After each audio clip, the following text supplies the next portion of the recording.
Wayne, how's training going? It's going really well. The hardest I've ever trained before. I'm really enjoying it. Yeah, really good, really good. Working with, what is it like working with Satch? Well, he's a great trainer. You know, his tactics, his way around the sport. He knows everything about the sport. You only have to, like you do when I'm doing a bit of sparring. I'm doing one thing wrong, come back, get back to the corner. He knows straight away. He picks up on what everyone else is doing wrong. Brilliant trainer, really good tactician. Where, sounds a bit of a difficult question. Where is your career right now? Well, if I'm honest with you, I boxed in the prize fight, my last fight. I've been out for a long time with a bad hand injury.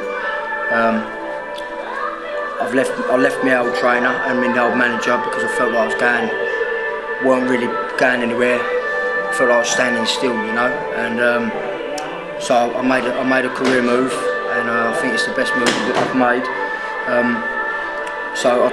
But talking about the boxing, I got this fight come up, and I couldn't refuse it really. Otherwise, if I didn't take this fight, then I wouldn't have been boxing until September. And being a year out already, and then waiting until September, it would have been too long. It took way too long. Now it'd been nearly a year and a half out of the ring. So it's not good enough for a pro boxer. So your next fight is, tell us about the next fight. The next fight's at Doncaster. I'm fighting a lad called Tommy Coward. He's an unbeaten fighter.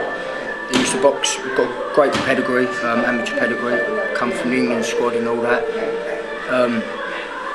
It's on June the 8th in Doncaster. It's for an international masters title fight, 10 rounder. So a 10 rounder? It's a 10 rounder. First time I've been 10 rounds, yeah. I mean, almost a year out, a 10 rounder. Is that too big a leap? Well, not if you knock him out in the first. Listen, it may be a risk, but I believe I've got everything in the locker to go and beat this lad. So it could be a risk, or it could be a stepping stone for great things. You know, I've got the great boys around me in the gym, been pushing me 100%. I'm struggling on sit-ups, they'll be behind me. Go on. Great boys here, 3 lads in there using the sparring partners, Coxey, Lee and Clarkey. Really good sparring partners in that. I can't ask for no more, you know.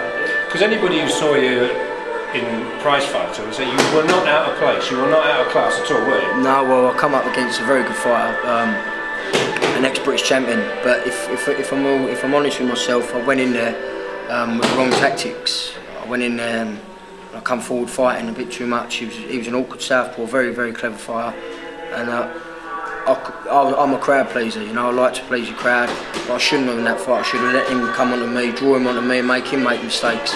Instead, I kept going forward, trying to fight him, and he was picking me off. And as he's like been British champion, you know what I mean? He's a very experienced fighter. He just held on to me, he knew what I was going to do. He knew exactly what I was going to do.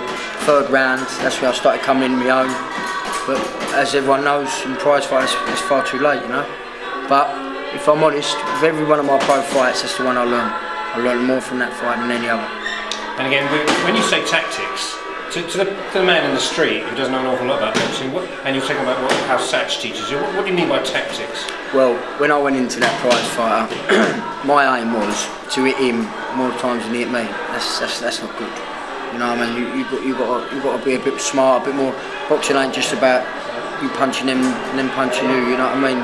You have got to be smart. You got to try and stop them from hitting you. You got to be very defensive, and that's what Satch has been putting into me. The way I used to box, I come forward and I was a bit sluggish, coming forward like an old season pro. But now I'm a bit more on my feet, a lot more defensive. Just not getting hit as much, you know. That was a big downfall. I got caught far too much. If you're a football team, you get 42 games in a season. I mean, do you just look at it as one fight at a time and take it from there? You've got to. This fight is the biggest fight of my life, you know, and I compete. This Tommy Coward, he ain't no mug. He wants this fight just as much as I do. But I'm afraid he ain't going to get it. But like, if you look ahead fights ahead of them, then it's possible you're going to lose the next one, you know. You can't be doing that. Wayne, thanks very much. No worries, thanks for your time.